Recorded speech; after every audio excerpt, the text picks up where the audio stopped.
Palestine പ്രദേശങ്ങളിലെ ഈ Israel അധിനിവേശം നിയമവിരുദ്ധമാണെന്ന് അന്താരാഷ്ട്ര നീതിന്യായ കോടതി പറഞ്ഞിരിക്കുന്നു. ആദ്യമായാണ് ഈ വിഷയത്തിൽ അന്താരാഷ്ട്ര നീതിന്യായ കോടതി അഭിപ്രായം പറയുന്നത് എന്നുള്ളതാണ്. ദാവൂദ് സർ, അങ്ങനെ ഒരു അഭിപ്രായത്തിലേക്കും കാര്യങ്ങൾ എത്തിയിരിക്കുന്നു. പക്ഷേ ഒരു കുറവുമില്ല, അവിടെ മനുഷ്യരെ കൊന്നുകൊണ്ടേയിരിക്കുകയാണ് ഇപ്പോൾ. അല്ല, അന്താരാഷ്ട്ര നീതിന്യായ കോടതി ICJ, international court of justice എന്ന് പറയുന്നത് ലോകത്തെ ഏറ്റവും പ്രധാനപ്പെട്ട അന്താരാഷ്ട്ര തർക്കങ്ങളിൽ തീർപ്പ് കൽപ്പിക്കുന്ന സംവിധാനം, നീതിന്യായ സംവിധാനമാണ്. അതിൻ്റെ രൂപീകരണം നമുക്കറിയാം, രണ്ടാം ലോക മഹായുദ്ധത്തിന് ശേഷം കുറച്ചും കൂടെ ഒരു സിസ്റ്റമാറ്റിക് ആയിട്ടുള്ളൊരു വേൾഡ് ഓർഡർ ഐക്യരാഷ്ട്രസഭ രൂപപ്പെടുന്നു. ഒരു ലോക ഗവൺമെൻറ് എന്ന് പറയുന്ന ഒരു കോൺസെപ്റ്റ്, ലോകത്തെ വിവിധ രാജ്യങ്ങളെ പരസ്പരം ബന്ധിപ്പിക്കാൻ വേണ്ടിയിട്ടുള്ള ഒരു സംവിധാനം. ലോകം മര്യാദയ്ക്ക് നിലനിൽക്കണം, സമാധാനത്തോടുകൂടി നിലനിൽക്കണം. കാരണം ദശലക്ഷക്കണക്കിന് മനുഷ്യരാണ് ഈ ഒന്നും രണ്ടും ലോക മഹായുദ്ധങ്ങൾ കൊല്ലപ്പെട്ടിരിക്കുന്നത്. ഒരു പീസ്ഫുൾ കോ എക്സിസ്റ്റൻ്റ് ആയിട്ടുള്ള ഒരു വേൾഡ് ഓർഡർ നിലനിൽക്കണമെന്ന കാഴ്ചപ്പാടിൻ്റെ പുറത്താണ് ഐക്യരാഷ്ട്രസഭ രൂപപ്പെടുന്നത്. അതിൻ്റെ തന്നെ ഒരു ആമായിട്ട്, അതിൻ്റെ ഒരു സബ്സിഡറി ആയിട്ടാണ് ഇൻ്റർനാഷണൽ കോർട്ട് ഓഫ് ജസ്റ്റിസ്. അപ്പോൾ ഇൻ്റർനാഷണൽ കോർട്ട് ഓഫ് ജസ്റ്റിസിൻ്റെ ചുമതല എന്താണ്? രാഷ്ട്രങ്ങൾ തമ്മിലുള്ള അന്താരാഷ്ട്ര തർക്കങ്ങളിൽ തീർപ്പ് കൽപ്പിക്കുക എന്നുള്ളതാണ്, നിയമപരമായ തീർപ്പ് കൽപ്പിക്കുക. അപ്പോൾ ഈ പലസ്തീൻ ക്വസ്റ്റ്യൻ എന്ന് പറയുന്നത് നമുക്കറിയാം 70-75 വർഷമായി നിലനിൽക്കുന്നൊരു പ്രശ്നമാണ്. അപ്പോൾ അതിൽ വെസ്റ്റ് ബാങ്ക് എന്ന് പറയുന്ന പ്രദേശം, വെസ്റ്റ് ബാങ്ക് എന്ന് പറഞ്ഞാൽ west bank of Jordan river, അതാണ് കേട്ടോ, ജോർഡൻ റിവറിൻ്റെ പടിഞ്ഞാറേക്കരയുള്ള പ്രദേശം. അതാണ് ഇന്ന് നമ്മൾ പലസ്തീൻ എന്ന് പറയുന്ന, ആക്ച്വലി പലസ്തീൻ എന്ന് പറയുന്നത്, പലസ്തീൻ ടെറിട്ടറി എന്ന് പറയുന്നത് ഈ പലസ്തീനികൾ അവരുടെ മുദ്രാവാക്യങ്ങൾ വിളിക്കുന്നത് പോലെ from the river to the sea എന്ന് പറയുന്ന ഏരിയയാണ്. ഫ്രം ദ റിവർ എന്ന് പറയുമ്പോൾ ജോർഡൻ റിവർ, സീ എന്ന് പറയുന്നത് മെഡിറ്ററേനിയൻ കടലാണ്. ഇതിനിടയിലുള്ള ഭൂപ്രദേശമാണ് ഹിസ്റ്റോറിക്കൽ പാലസ്റ്റൈൻ എന്ന് പറയുന്നത്. പക്ഷേ ഇന്നത്തെ ലോക രാഷ്ട്രീയത്തിൽ പലസ്തീൻ എന്ന് പറയുമ്പോൾ അതുകൊണ്ട് അർത്ഥമാക്കുന്നത് വെസ്റ്റ് ബാങ്ക് പ്രദേശവും ഗസയും ചേർന്നുള്ള രണ്ട് ജിയോഗ്രഫിക്കലി ഡിറ്റാച്ച്ഡ് ആയിട്ടുള്ള രണ്ട് പ്രദേശങ്ങളാണ്. ഈ രണ്ട് ജിയോഗ്രഫിയും ചേർന്നാണ് പലസ്തീൻ എന്ന് പറയുന്നത്. അപ്പോൾ അത് പലസ്തീൻ അതോറിറ്റി എന്ന് പറയുന്ന ഒരു ഭരണ സംവിധാനത്തിന് കീഴിലാണ് അതുള്ളത് എന്ന് പറഞ്ഞാൽ അവിടെ അവർക്ക് ഭരിക്കാനുള്ള അവകാശം ഉണ്ടായിരിക്കണം. പക്ഷേ ഈ വെസ്റ്റ് ബാങ്ക് പ്രദേശത്ത് നമ്മൾ കാണേണ്ടത് ഇസ്രായേൽ രാജ്യം അവർക്ക് തോന്നുമ്പോഴൊക്കെ കയറി ഇറങ്ങി അവർക്ക് തോന്നുന്നതൊക്കെ നടപ്പിലാക്കിക്കൊണ്ടിരിക്കുകയാണ്. അപ്പോൾ അതിലേറ്റവും പ്രധാനപ്പെട്ട കാര്യമാണ് സെറ്റ്ലേഴ്സ് എന്ന് പറയുന്നത്. ജൂത കുടിയേറ്റ കേന്ദ്രങ്ങൾ ഈ പ്രദേശങ്ങൾ വെസ്റ്റ് ബാങ്കിലും ഈസ്റ്റ് ജെറൂസലമിലും, പലസ്തീൻ ടെറിട്ടറിയുടെ ഭാഗമായിട്ടുള്ള വെസ്റ്റ് ബാങ്കിലും ഈസ്റ്റ് ജെറൂസലമിലും ഇത്തരം കുടിയേറ്റ കേന്ദ്രങ്ങൾ സ്ഥാപിക്കുക. അതും കൂടെ കുടിയേറ്റ കേന്ദ്രം എന്ന് പറയുമ്പോൾ വലിയ ഹൗസിംഗ് കോളനീസ് ആയിരിക്കും. ആ ഹൗസിംഗ് കോളനീസിൻ്റെ എന്ന് പറഞ്ഞിട്ടുണ്ടെങ്കിൽ ഇവർ പ്രീ ഫാബ്രിക്കേറ്റഡായ വീടുകൾ ഉണ്ടാക്കും ഇസ്രായേൽ വെച്ചിട്ട്. അത് വലിയ ട്രെയിലറുകളിൽ കയറ്റിയിട്ട് കൊണ്ടുപോയിട്ട് വലിയ ക്രെയിൻ ഉപയോഗിച്ച് അവർ നേരത്തെ മാർക്ക് ചെയ്ത സ്ഥലങ്ങളുണ്ടാകും, അവിടെ വയ്ക്കും. അപ്പോൾ ഒരു കോളനി എന്ന് പറയുമ്പോൾ 500, 600, 700 ഫാമിലീസുള്ള സെറ്റിൽമെൻറ്റ്സ് ആയിരിക്കും. ഇത് നിരന്തരം പലസ്തീനികളുടെ ഭൂമി കവർന്നെടുത്തുകൊണ്ടാണ് ചെയ്യുക. അത് ചെയ്യുന്നതിൽ എഗൈൻ പലസ്തീനികളുടെ ഏറ്റവും പ്രധാനപ്പെട്ട കൃഷിസ്ഥലങ്ങൾ, ജലസ്രോതസ്സുകൾ, അതൊക്കെ കൈയടക്കുന്ന രീതിയിലാണ് ചെയ്യുക. ഈ ഇൻ്റർനാഷണൽ കോർട്ട് ഓഫ് ജസ്റ്റിസിൻ്റെ ഈ വിധിയിൽ പ്രധാനപ്പെട്ട ഒരു പോയിന്റ് പറയുന്നതാണ് ഈ പലസ്തീനികളുടെ ജലത്തിന് മേലുള്ള അധികാരം, ഈ പോർട്ടബിൾ വാട്ടറിൻ്റെ മേലുള്ള അധികാരം. അത് ഭയങ്കരമായി വിവേചനം കാണിക്കുന്നതാണ്. കാരണം ഇങ്ങനെ ഈ പലസ്തീനികളുടെ കൃഷിഭൂമികളും അവരുടെ താമസ സ്ഥലങ്ങളും കയ്യേറി ഇത്തരം കോളനികൾ സ്ഥാപിക്കുക, അതാണ് ഇസ്രായേൽ കഴിഞ്ഞ കുറേ കാലമായിട്ട് ചെയ്തുകൊണ്ടിരിക്കുന്നത്. അതിപ്പോൾ എത്രയായെന്ന് വെച്ചിട്ടുണ്ടെങ്കിൽ വെസ്റ്റ് ബാങ്കിൽ 5 ലക്ഷം കുടിയേറ്റക്കാർ താമസം തുടങ്ങി.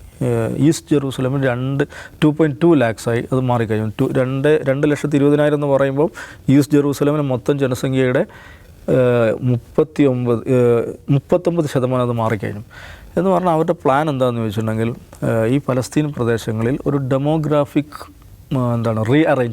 ഡെമോഗ്രാഫിക് ഷിഫ്റ്റ്, ജനസംഖ്യാപരമായിട്ടുള്ള ഒരു മാറ്റം വരുത്തുക എന്നുള്ളതാണ്. കാരണം അവിടെയുള്ള ജൂത ജനസംഖ്യ വർദ്ധിപ്പിക്കുക. അതിൽ തന്നെ കാണേണ്ട കാര്യം, ഈ ഹരേദി ജ്യൂസ് എന്ന് പറഞ്ഞിട്ട് ഈ ഓർത്തഡോക്സ് ജൂ വിഭാഗമുണ്ട്. ജനസംഖ്യാ പഠനത്തിൽ ഏറ്റവും കൗതുകരമായുള്ള ഒരു ഘടകമാണ്. ലോകത്ത് ടോട്ടൽ ഫെർട്ടിലിറ്റി റേറ്റ് ഉണ്ടല്ലോ, അത് നമ്മൾ എടുത്തു കഴിഞ്ഞാൽ അത് ഏറ്റവും കൂടുതലുള്ളൊരു കമ്മ്യൂണിറ്റിയാണ് ഈ ഹരേദി ജ്യൂസ് എന്ന് പറയുന്നത്. ഓർത്തഡോക്സ് ജ്യൂസാണ്. ധാരാളം കുഞ്ഞുങ്ങളെ ഉൽപ്പാദിപ്പിക്കുക എന്നുള്ളത് അവരൊരു പ്രാക്ടീസായി കൊണ്ടു നടക്കുന്ന ആളുകളാണ്. അപ്പോൾ അതിൻ്റെ രാഷ്ട്രീയ ലക്ഷ്യം എന്താണെന്ന് വെച്ചിട്ടുണ്ടെങ്കിൽ ഈ പലസ്തീൻ അവരെയാണ് കൂടുതലും ഈ പ്രദേശങ്ങളിൽ കുടിയിരുത്തുക. അപ്പോൾ ഈ പറയുന്ന സെറ്റിൽമെൻറ്റുകൾ ഉണ്ടാക്കിയിട്ട് അതിന് ഫോർട്ടിഫൈ വലിയ മതിലുകളൊക്കെ കെട്ടി, അതിന് പട്ടാള സംവിധാനങ്ങൾ എന്ന് മാത്രമല്ല ഈ ഓരോ സെറ്റിലർക്കും ആയുധം കൈവശം വെക്കാനുള്ള അധികാരമുണ്ട്. ആയുധ പരിശീലനം നൽകും, ആയുധം കൈവശമൊക്കെയുള്ള അവരുടെ ഒരു പാസ്റ്റ് ടൈം ഹോബി എന്താണെന്ന് വെച്ചാൽ ഞാൻ തമാശ കുറയല്ല, പാസ്റ്റ് ടൈം ഹോബിയാണ്. അവരുടെ വാച്ച് ടവറിലോ മതിലൊക്കെ കയറി ഇങ്ങനെ ഇരിക്കും. പരിസരത്തൂടെ വല്ല പലസ്തീൻ പയ്യന്മാർ സ്കൂളിലൊക്കെ പോകുന്നുണ്ടെങ്കിൽ അവർ വെടിവെക്കുക, ചുമ്മാ വെടിവെച്ച് കൊല്ലുക. അവരുടെ ഒലിവ് തോട്ടങ്ങളിൽ കയറി ഈ മെഷീൻ ഇതുണ്ടല്ലോ, ഈർച്ചവാള്, അത് ഉപയോഗിച്ച് ഒലിവുകൾ വെട്ടിമാറ്റുക. ഇതൊക്കെയാണ് അവരുടെ വൈകുന്നേര വിനോദങ്ങൾ എന്ന് പറയുന്നത്. പലസ്തീൻ കുഞ്ഞുങ്ങളെ കൊല്ലുക, പലസ്തീനുകളെ ഒലിവുകൾ വെട്ടിയിടുക, ഇതൊക്കെ വൈകുന്നേര വിനോദങ്ങളായി കൊണ്ട് നടക്കുന്ന 5 ലക്ഷം സെറ്റിലേഴ്സിനെ ഇതിനകം വെസ്റ്റ് ബാങ്കിൽ അവർ കുടിയിരുത്തി കഴിഞ്ഞു. ഈസ്റ്റ് ജെറൂസലം 2.2 ലക്ഷം. ഇതിനെക്കുറിച്ച് ഇവർ പറയുന്നുണ്ട്.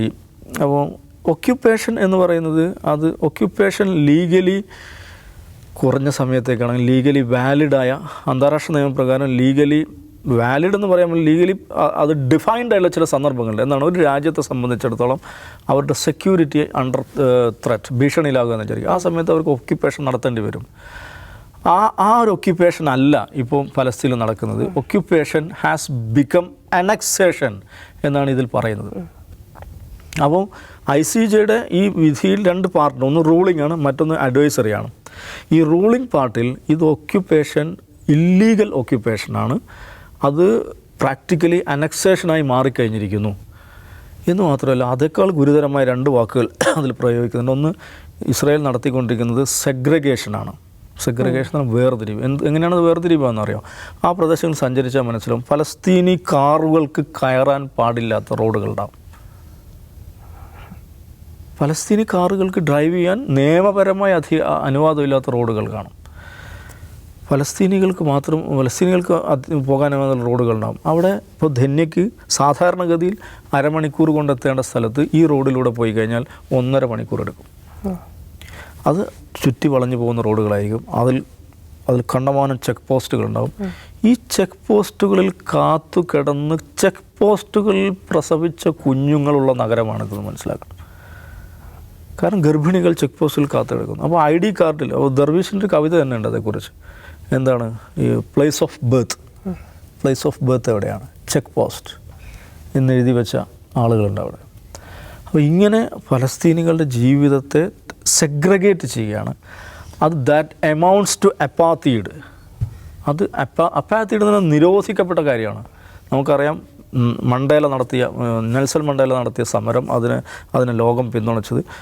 അപ്പാത്തീഡ് കോളറ നിന്ന് ലോകം വിമുക്തമായതുപോലെ, ഭീകരമായ പകർച്ചവ്യാധികളിൽ ലോകം വിമുക്തമായതുപോലെ ലോകം അപ്പാർത്തീഡ് വിമുക്തമാണ്. ഈ ആധുനിക ലോകം അപ്പാർത്തീഡ് വിമുക്തമാണെന്നാണ് നമ്മൾ വിചാരിക്കുന്നത്. അപ്പാർത്തീഡ് എന്ന് പറഞ്ഞാൽ ഒരു മനുഷ്യ സമൂഹത്തിന് സങ്കല്പിക്കാൻ കഴിയാത്ത വിവേചനത്തിൻ്റെ ഏറ്റവും വഷളായ, ഏറ്റവും വൃത്തികെട്ട രൂപമാണ് അപ്പാർത്തീഡ് എന്ന് പറയുന്നത്. So this state of Israel ഇത് നിങ്ങൾ കൊണ്ടു നടക്കുന്നൊരു അപ്പാർത്തൈഡ് പോളിസിയാണ് എന്ന് അന്താരാഷ്ട്ര നീതിന്യായ കോടതി പറയുകയാണ്. എന്ന് പറഞ്ഞാൽ അതിൻ്റെ അർത്ഥം ഈ ആധുനിക പരിഷ്കൃത ലോകത്ത് നിലനിൽക്കുവാൻ അർഹതയില്ലാത്തൊരു രാജ്യമാണെന്നുള്ളതാണ്. ഒരു അപ്പാർത്തൈഡ് സ്റ്റേറ്റ് ആയിക്കൊണ്ട് എങ്ങനെയാണ് ഈ ആധുനിക ലോകത്ത് UN-ൻ്റെ ഭാഗമായിക്കൊണ്ട് ഒരു രാജ്യത്തിന് നിലനിൽക്കാൻ കഴിയുക? അതും അമേരിക്ക എന്ന് പറയുന്ന ലോക ഡെമോക്രസിയുടെ ഈറ്റിലം എന്ന് പറയുന്ന അവരുടെ പിന്തുണയിൽ. എന്താണ് കാട്ടുകോഴിക്ക് എന്ത് സംക്രാന്തി എന്ന് പറഞ്ഞാൽ ഇസ്രായേലിന് ICJയുടെ റൂളിങ്ങോ ഇതൊന്നും അവർക്ക് ബാധകമല്ല. കാരണം നേരത്തെ തന്നെ ICJ അവർ പ്ലോസിബിൾ ജനോസൈഡ് അവിടെ നടക്കുകയാണെന്ന് പറഞ്ഞിട്ടുണ്ട്. ICC ഇൻ്റർനാഷണൽ ക്രിമിനൽ കോർട്ട് അവരുടെ നടപടികൾക്ക് ഇതാക്കിയിട്ടുണ്ട്. ഡസൻ കണക്കിന് UN സെക്യൂരിറ്റി കൗൺസിൽ പ്രമേയങ്ങൾ അവിടെയാണ്. അതൊന്നും അവർ മൈൻഡ് ചെയ്യാറില്ല. പക്ഷേ ഇതിലുള്ള ഒരേ ഒരു കാര്യം എന്ന് വെച്ചിട്ടുണ്ടെങ്കിൽ ഇത് അപ്പാത്തീഡാണ്, സെഗ്രിഗേഷനാണ്, ഇത് ഇല്ലീഗൽ ഒക്യുപ്പേഷനാണ്, അനക്സേഷനാണ് എന്ന് ഇവർ റൂളിംഗ് കൊടുത്തിരിക്കുകയാണ്. മറുവശത്ത് അവരുടെ ഈ പറയുന്ന അഡ്വൈസറിയിൽ അവർ പറയുന്നത് നിങ്ങളിതിന് നഷ്ടപരിഹാരം ചെയ്യണം, എത്രയും പെട്ടെന്ന് അവർക്ക് ആ പ്രദേശങ്ങളിൽ നിന്ന് പിൻവാങ്ങണം, ഇങ്ങനെയുള്ള സംഗതികളൊക്കെ അവരുടെ ഒരു ഈ അഡ്വൈസറി പാർട്ടിലും പറയുന്നുണ്ട്. ഇസ്രായേൽ ഇത് മാനിക്കാനൊന്നും പോകുന്നില്ല. ഇന്നലെ ഈ വിധി വന്നതിന് ശേഷം അവരെന്താ ചെയ്തതെന്ന് വെച്ചിട്ടുണ്ടെങ്കിൽ വെസ്റ്റ് ബാങ്കിൽ എന്താ ചെയ്തതെന്ന് വെച്ചിട്ടുണ്ടെങ്കിൽ ഈ സെറ്റിലർമാർ ഫലസ്തീനികൾക്കെതിരെയുള്ള ആക്രമണങ്ങൾ വർദ്ധിപ്പിക്കുകയാണ് ചെയ്തത്. അതുകൊണ്ട് നമ്മൾ കാണണം, ഇപ്പോൾ ഗസയിൽ ഇസ്രായേൽ പോയിട്ട് ബോംബിടുകയും കുഞ്ഞുങ്ങളെ 10,000 കുഞ്ഞുങ്ങളെ കൊല്ലുകയൊക്കെ ചെയ്യുമ്പോൾ അതിനെ ന്യായീകരിച്ചുകൊണ്ട് നമ്മളുടെ നാട്ടിലെ ചില ഈ ബുദ്ധിജീവികളൊക്കെ പറയുന്ന കാര്യമാണ്. അത് ചുണ്ടങ്ങ കൊടുത്ത് വഴുതനങ്ങ മേടിച്ചു എന്ന് പറയും. പക്ഷേ ഒരു കാര്യം മനസ്സിലാക്കണം, ഒക്ടോബർ 7-ന് ശേഷം 600-ലേറെ ഫലസ്തീനികൾ വെസ്റ്റ് ബാങ്കിൽ കൊല്ലപ്പെട്ടിട്ടുണ്ട്. ഓക്കെ, ഗസക്കാർ അവർ ചുണ്ടങ്ങ കൊടുത്തതാണെന്ന് വിചാരിക്കാം. വെസ്റ്റ് ബാങ്കുകാർ എന്ത് ചെയ്തിട്ടാണ്?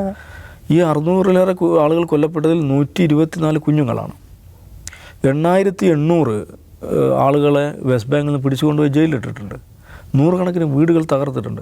അപ്പോൾ ഇത് വെസ്റ്റ് ബാങ്കിൽ അത് കാണേണ്ടത് ഇത് പട്ടാളക്കാർ മാത്രമല്ല അത് ചെയ്യുന്നത്, ഈ സെറ്റിലേഴ്സും കൂടെ ആണ് ചെയ്യുന്നത്. ഈവൻ അമേരിക്കയും ബ്രിട്ടനും പോലും ചില സെറ്റിലർ ഓർഗനൈസേഷനെ അവരെന്ത് ചെയ്തിട്ടുണ്ട്, ഈ ബാൻ ചെയ്തിട്ടുണ്ട്, അവരുടെ അക്കൗണ്ടുകൾ ഫ്രീസ് ചെയ്തിട്ടുണ്ട്, ബ്ലാക്ക് ലിസ്റ്റിൽ പെടുത്തിയിട്ടുണ്ട്. ആ നിലക്ക് അക്രമം അവിടെ നടക്കുകയാണ്.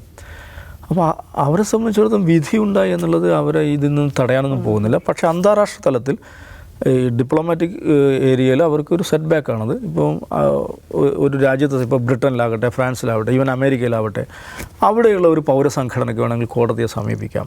ICJയുടെ ഇങ്ങനെ റൂളിംഗ് നിലനിൽക്കെ നമുക്ക് ഈ നിലക്ക് അവരെ സഹായിക്കാൻ പറ്റും. ഈ നിലക്കുള്ള ഒരു ഡിപ്ലോമാറ്റിക് ബാക്ക്ലാഷ് ഇസ്രായേലിനുണ്ടാവും എന്ന് മാത്രമല്ല, ലോകത്ത് ഇത് അനീതിയാണ്, ഈ ചെയ്തുകൊണ്ടിരിക്കുന്ന അനീതിയാണെന്ന് പറയുവാൻ ഉത്തരവാദിത്വത്തോടു കൂടി നിയമപരമായി പറയുവാൻ ഒരു ഏജൻസി നിലനിൽക്കുന്നു എന്ന ആഹ്ലാദം. അതിലപ്പുറം ഫലസ്തീനികൾക്ക് ഇതുകൊണ്ട് അടുത്ത കാലത്ത് അങ്ങനെ എന്തെങ്കിലും മെച്ചം കിട്ടുമെന്ന് എനിക്ക് തോന്നുന്നു. യെസ്, ദാവൂദ് പറഞ്ഞ പോലെ അത്രേ ആശ്വസിക്കേണ്ടതുള്ളൂ ഈ കോടതിയുടെ. ഇപ്പോൾ എന്ന് വെച്ചാൽ ഇടപെട്ട കോടതികളെല്ലാം പറഞ്ഞതിൽ നിന്ന് അത്രയേ ഉള്ളൂ. പക്ഷേ ഇസ്രായേലിനെ സംബന്ധിച്ച് അതിനുള്ളിൽ തന്നെ, മന്ത്രിസഭയ്ക്കുള്ളിൽ തന്നെ ഇതുമായിട്ടുള്ള ബുദ്ധിമുട്ടുകൾ ആളുകൾ പ്രകടിപ്പിച്ചു തുടങ്ങി. പക്ഷേ എന്നിട്ടും പിന്നോട്ടില്ല എന്ന് പറയുമ്പോൾ എന്താണ് ഇപ്പോൾ ഇസ്രായേലിനെ പിന്നോട്ട് പോവുക പല നിലയ്ക്ക് സാധ്യമല്ല. നമ്മൾ അതിനെക്കുറിച്ച് ഡീറ്റെയിൽ ആയി സംസാരിച്ചിട്ടുണ്ട്.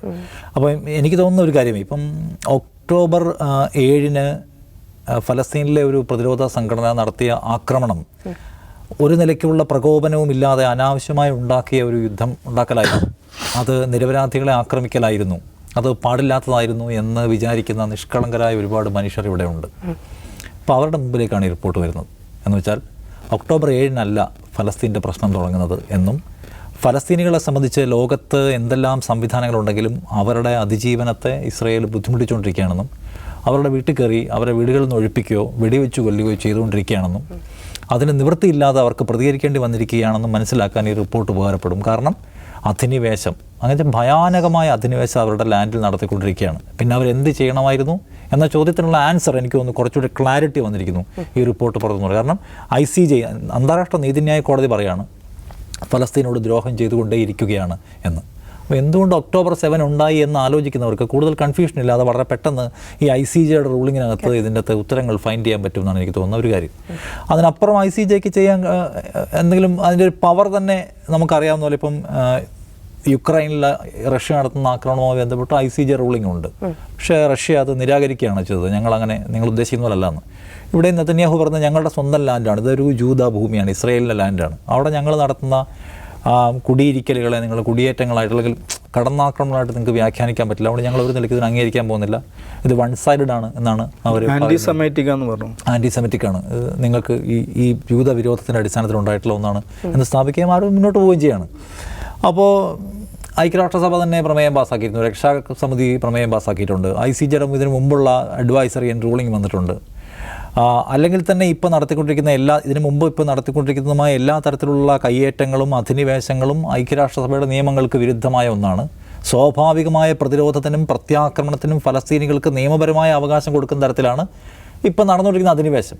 അപ്പോൾ പലതരത്തിലുള്ള UN എന്താ പറയുന്നത് റെസൊല്യൂഷൻസ് വന്നിട്ടുണ്ട്, അല്ലെങ്കിൽ രക്ഷാസമിതിയുടെ പ്രമേയം വന്നിട്ടുണ്ട്. ഇതൊക്കെ വന്നിട്ടും അവരെ സംബന്ധിച്ച് അവരെ തടയുന്ന ഒരു ഘടകമല്ല. സെറ്റിലേഴ്സിന് ഏറ്റവും കൂടുതൽ ആയുധങ്ങൾ, അതായത് കോടിക്കണക്കിന് രൂപയുടെ ആയുധങ്ങൾ, ഡസൺ കണക്കിന് ആയുധങ്ങൾ അമേരിക്ക ഈ സംഗതി ഉണ്ടായതിന് ശേഷം തന്നെ കൊടുക്കുന്നു. അപ്പോൾ ആളുകൾക്ക്, അതായത് 2 ലക്ഷത്തിലധികം ആപ്ലിക്കൻസ് കൂടുതലുണ്ടായി എന്നാണ് ഇസ്രായേലിൽ നിന്ന് വരുന്ന മാധ്യമങ്ങൾ റിപ്പോർട്ട് ചെയ്യുന്നത്. ഈ ആയുധങ്ങൾ ചോദിച്ചുകൊണ്ട് വളരെ വേഗത്തിൽ എല്ലാവർക്കും ഡിസ്ട്രിബ്യൂട്ട് ചെയ്യുന്നു, ആളുകളെ വെടിവെച്ച് കൊല്ലുന്നു, ഗർഭിണികളെ വെടിവെച്ച് കൊല്ലുക. മറ്റേ ഒരു ടീഷർട്ട് ഉണ്ടല്ലോ, ടീഷർട്ട് ധരിക്കുമെന്ന് വെച്ചാൽ ആ ടീഷർട്ടിൽ എഴുതിയിരിക്കുന്നത് ഒരു വെടിക്ക് 2 പക്ഷി, ഗർഭിണികളെ കൊല്ലുക. അപ്പോൾ അമ്മയും ചാവും, അകത്തുള്ള കുട്ടിയും മരിക്കും. ഈ ടീഷർട്ട് ധരിച്ചുകൊണ്ട് നടക്കുക, തോക്കെടുത്ത് വെടിവെച്ച് കൊല്ലുക എന്നത് അവിടെ നടന്നുകൊണ്ടിരിക്കുന്നു. ഈ കഴിഞ്ഞ കാലത്ത് അവിടുത്തെ സെറ്റിലേഴ്സിൻ്റെ എണ്ണം വല്ലാതെ വർദ്ധിക്കുകയും ചെയ്യുന്നുണ്ട്. സോ അത് അവസാനിക്കാൻ പോകുന്ന ഒന്നല്ല. ഞാൻ കാണുന്ന ഒന്ന്, എന്താണ് ഇസ്രായേൽ മാനവികതയോട് ചെയ്യുന്നത്, ഇസ്രായേൽ ഫലസ്തീനോട് ചെയ്യുന്നത് എന്ന് അന്വേഷിക്കുന്ന ആളുകൾക്ക് പുതിയ ഒരു റിപ്പോർട്ട്, ഒരു ജഡ്ജ്മെൻറ്റ് കാണാൻ പറ്റുമെന്നുള്ളതാണ്. യെസ്, എന്തായാലും ഔട്ട് ഓഫ് ഫോക്കസിൻ്റെ ഈ എപ്പിസോഡ് ഇവിടെ പൂർണ്ണമാവുകയാണ്. നമസ്കാരം.